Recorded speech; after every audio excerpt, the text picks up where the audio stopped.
सो राधे राधे, हर हर महादेव। आज हम पढ़ेंगे नाइट्रोजन फिक्सेशन। मैं वीडियो बनाने जा रही हूँ, शॉर्ट बना रखा है, आप देख लेना, लेकिन वीडियोस में पूरा अच्छे से क्लियर होगा। What is nitrogen fixation? तो जो हम एलिमेंटल नाइट्रोजन होता है उसको यूजफुल नाइट्रोजन में बदलना ही नाइट्रोजन फिक्सेशन कहलाता है। सपोज आपको कभी भूख लगी और आपको कच्चा आटा दे दिया जाए, कच्चा चावल दे दिया जाए, दाल दे दिया जाए, तो क्या आप उसे खा सकते? नहीं खाएंगे। आप उसको कुक करेंगे और उसको किसी पका करके फिर खाएंगे, तो वो आपका फिक्स हो गया। ठीक है, तो आपने खाने को फिक्स कर दिया, तब आपने खाया। कच्चे आटे को आपने फिक्स कर दिया, चावल को आपने फिक्स कर दिया, तब खाया।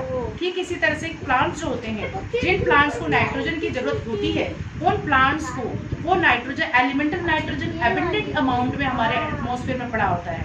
75-78% is amount of the nitrogen present in our atmosphere, that is enough, more enough to take, but in what form they take? In the form of compound। तो कंपाउंड के फॉर्म में ही ले सकते हैं। इसके लिए क्या होता है, कुछ प्रोसेस हमारे एटमॉस्फेयर में होते हैं। आप देखेंगे जो एटमॉस्फेरिक नाइट्रोजन है, एलिमेंटल नाइट्रोजन है, उसको चेंज करना पड़ता है कंपाउंड में, मतलब कुक्ड फूड में। एक इजी हिंट के लिए बता रही हूँ मैं, कुक्ड फूड में। तो कंपाउंड क्या हो गया? कुक्ड हो गया। कंपाउंड क्या हो गया? कुक्ड हो गया। तो उसमें कौन हेल्प करता है? तो एक हमारा एटमॉस्फेयर हेल्प करता है, जिसको हम बोलते हैं, एटमॉस्फेयर में फिनोमिना होती है लाइटनिंग। लाइटनिंग के हेल्प से जो हमारी एलिमेंटल नाइट्रोजन होती है वो कंपाउंड में बदल जाती है, तो प्लांट्स इजीली ले सकते हैं, उसको एब्जॉर्ब कर सकते हैं, क्योंकि एलिमेंटल नाइट्रोजन जब बनती है तो सॉइल में एब्जॉर्ब हो जाती है इजीली। दूसरा है, हमारे ही एटमॉस्फेयर में कुछ बैक्टीरिया होते हैं जो नाइट्रोजन फिक्सिंग बैक्टीरिया कहते हैं हम जिन्हें, और कुछ ब्लू ग्रीन एल्गीज जो काई होती हैं, they also help in the fixation of nitrogen.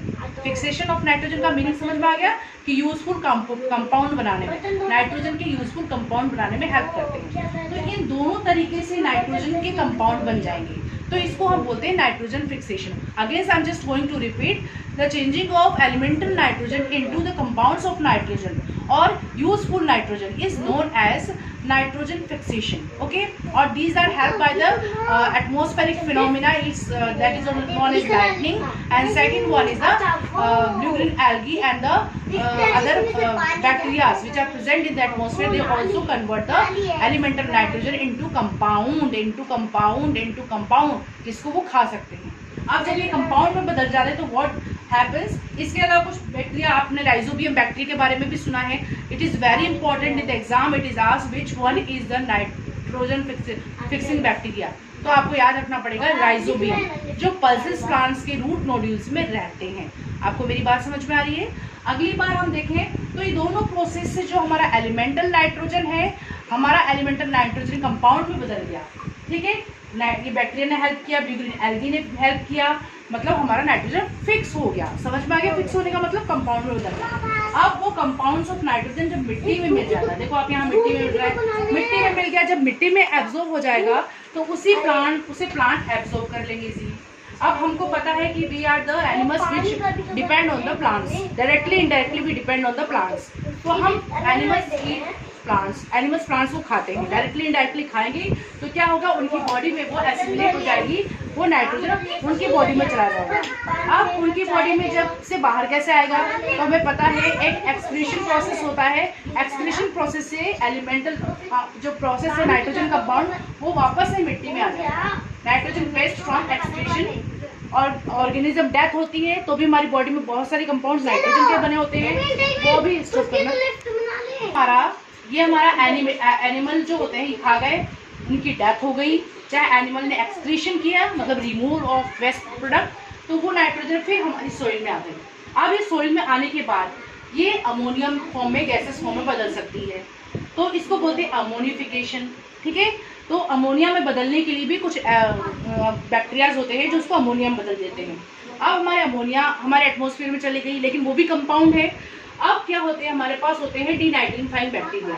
ये डीनाइट्रिफाइंग बैक्टीरिया क्या करते हैं, अमोनिया को और अदर कंपाउंड्स को फिर एलिमेंटल नाइट्रोजन में, सिंगल नाइट्रोजन में जैसा पहले था उसमें बदल देते हैं। कौन बदलता है? डीनाइट्रीफाइंग बैक्टीरिया, और इस प्रोसेस को हम बोलते हैं डीनाइट्रिफिकेशन। तो इस तरह से जो हमारे पास पहले एटमॉस्फेयर में था वो वापस घूम के हमारे शरीर से, एनिमल्स के शरीर से, सोइल से होते हुए वापस से हमारे पास मिल गया। तो एक तरह की साइकिल बन गई। तो इसको हम बोलते हैं नाइट्रोजन साइकिल, जो कि हमारे एटमॉस्फेयर में नाइट्रोजन को बैलेंस करती है।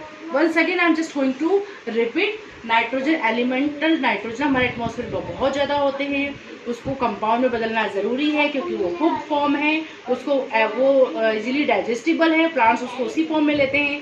तो उसको कौन बदलेगा? तो हमारे ब्यूक्लिन एल्गी बदलते हैं, राइजोबियम बैक्टीरिया बदलते हैं, लाइटनिंग प्रोसेस से वो कंपाउंड में बदलता है। जब वो कंपाउंड में बदल जाता है तो प्लांट्स एब्जॉर्ब कर लेते हैं, प्लांट्स को एनिमल्स खाते हैं, एनिमल्स बॉडी से एक्सक्रीट करते हैं, तो फिर वापस मिट्टी में मिल जाते हैं। मिट्टी में फिर कुछ बैक्टीरिया होते हैं, उसको अमोनिया में बदलते हैं, फिर कुछ और बैक्टीरिया होते हैं जो उसको तोड़ करके वापस एलिमेंटल नाइट्रोजन में बदलते हैं। इस तरह से ये नाइट्रोजन साइकिल चलती रहती है। आपको मेरी वीडियो कैसी लगी? अच्छी लगी तो लाइक एंड सब्सक्राइब करें और शेयर जरूर करें। लव यू बच्चों, हर हर महादेव, राधे राधे।